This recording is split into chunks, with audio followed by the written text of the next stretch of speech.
How to integrate social media into your already busy schedule. Let's talk about it.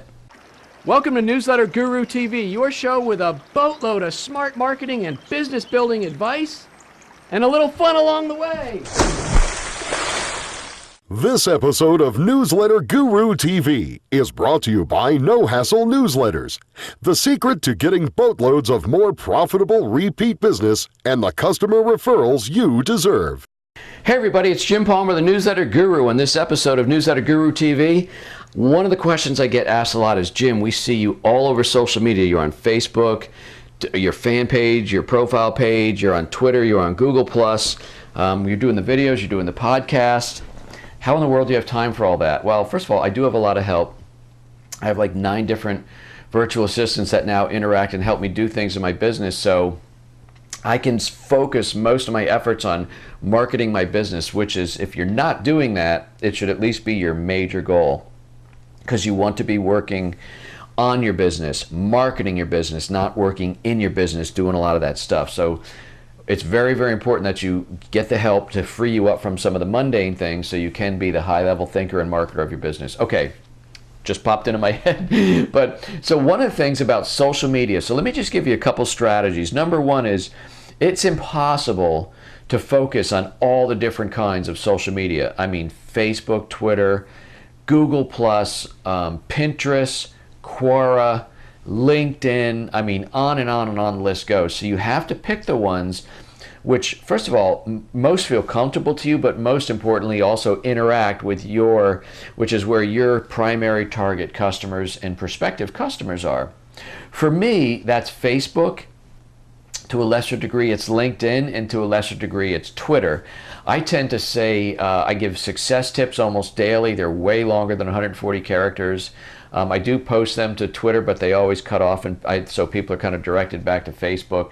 But a lot of the sharing that I do is marketing and business building tips. I do like to share a laugh, some humor, some funny pictures, some funny marketing or store signs, things like that, because one of the things that's most important to recognize about social media it is a relationship building tool. It's a way to build community. People love to be part of community.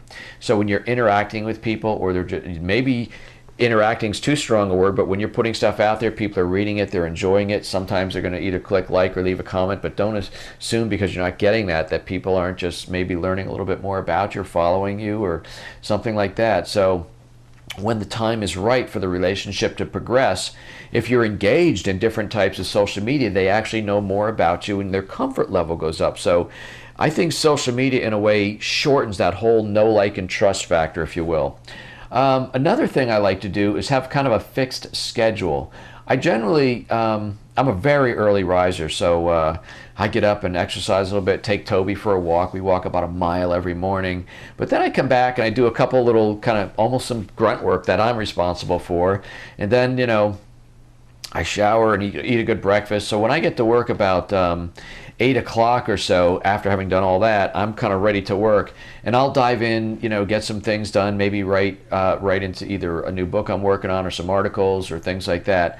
And then around 9 to 10 o'clock, 9 to 11 o'clock, I might post some things on the social media sites that I interact with, and then that's it. I turn it off. Sometimes I'll dip in when I'm sitting at lunch or maybe middle afternoon, and then again, maybe at the end of the day, I'll just check in. But I tend to be kind of a early to mid-morning type person. I'm not one of these people that sits on Twitter all day long, just constantly. That is not me. I don't have the time to do that, quite frankly. Another thing that's very, very powerful is how I promote and use the videos and that I'm doing right now, Newsletter Guru TV, and also my podcast, Stick Like Glue Radio. Not only are they promoted on their regular site, so for the videos, it's Newsletter Guru TV. The podcast is on iTunes and getjimpalmer.com. But I also promote each episode of the TV, each episode of the radio show on multiple streams. So if I launch my video on like Tuesday on Get Jim Palmer, and then it goes on Newsletter Guru TV, I'm promoting it usually Wednesday on Facebook. I'm promoting it on Friday in a broadcast email to my list. I'm mentioning it the following Tuesday in my newsletter. So I'm always promoting a video. So I do the video once and promote it on its site, and it goes, and my team broadcasts it through YouTube and all these different channels. But I'm promoting that episode several times, so hopefully more people will see it. And the same thing with radio. So again, you want to produce it once, but then use it multiple times to as good content. Let me see, one more strategy that I wanted to share with you regarding social media. This is for me personally, because I see other people do different things, but I stay away from kind of those big three, which would be like politics, religion, well, there's the big two for sure. See, what I want people to know and to feel about me when they interact with me is, in my head, hopefully, Jim's a smart guy. He knows a lot about marketing and growing a business, and he makes us laugh once in a while. If that's what you thought of when you visited my Facebook page or something like that, or watch my videos, because I stammer over my words or even say some occasional wrong things, but hopefully I'm just delivering some value so that when you do spend a little time with me, again, whether it's 10 seconds on the news feed or maybe 6 to 10 minutes on a video, hopefully I've left you with some value, some inspiration. Maybe I've given you an idea and a nugget. Maybe I've given you a chuckle. That, in a nutshell, is how I view social media, my videos and podcasts specifically. So that's kind of what I do. So again, I do see people out there on occasion taking to task one political party or the other, engaged in all this different stuff, and maybe they're just different in the way they're viewing it. To me, I don't even talk about that kind of stuff with my close friends, because it seems sometimes you get butting heads, so to speak. And that's not the purpose of how I'm going to build my business. I want to build my business in a positive way, providing value, providing good content, and getting people to know me as a business person and know me as a lover of Toby the dog over there sleeping and things like that. But so that's just my PS on social media marketing. That's what works for me. I kind of stay away from those hot button things.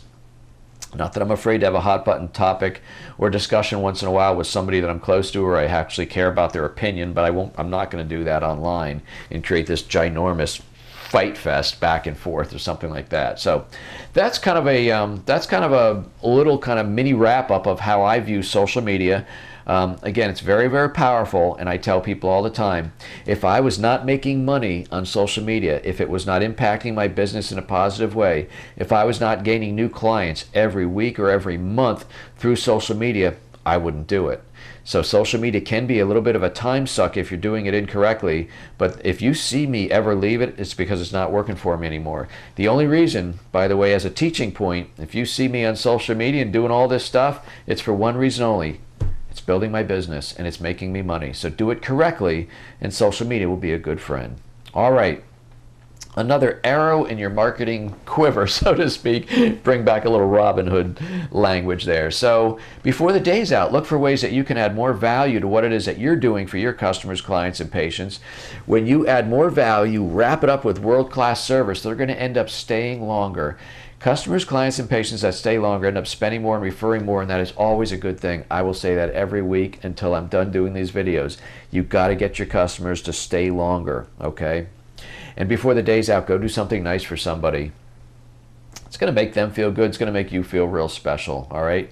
If you found some value in what I've shared with you, and I try every week to provide value, and I think there was some value in this video, I would appreciate it very much. See, there's one of those mistakes, and we'll just roll with it because Jim doesn't always talk right. So if you found some value in what I've shared with you today on this here video, I'd appreciate it very much if you would click the like button somewhere down there, or the share button, and share it on your news feed, share it on your blog, share it anywhere you want. Just help spread the word with Jim Palmer Smart Marketing and Business Building Advice. By the way, be sure to check out Stick Like Glue Radio. You can subscribe at iTunes, or you can listen to it and download it for taking it on the go at getjimpalmer.com. Stick Like Glue Radio is the only podcast dedicated to helping you create an everlasting bond with your customers so they stay longer, spend more, and refer more. Until next week, I am Jim Palmer, and I'm committed to helping you build a more profitable business. You take care.